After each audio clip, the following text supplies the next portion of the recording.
ошонун өзүнүн пикири үчүн кармалышы тууралуу сиздин пикириңиз кандай, туурабы, туура эмеспи ошол боюнча?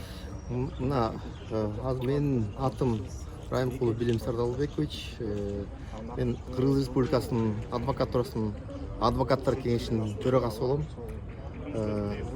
Мына азыр эле мен 1-Май райондук ички иштер министрлигинин келип, мына дежурный атын унутуп калдым, Руслан деген фамилиясы менен дежурный экен, начальник отдела экен.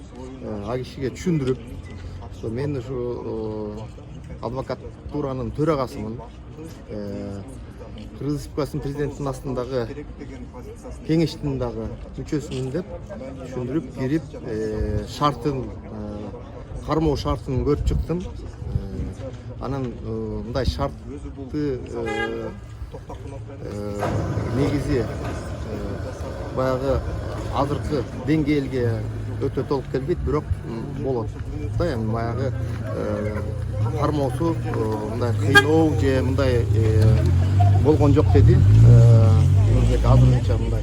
Бирок бүгүнкү кармоодо кече күнү мени эч кыйноосуз эле кой берген болчу, эч кандай кармаган эмес. Себеби мыйзамдын негизинде 539-549 беренелер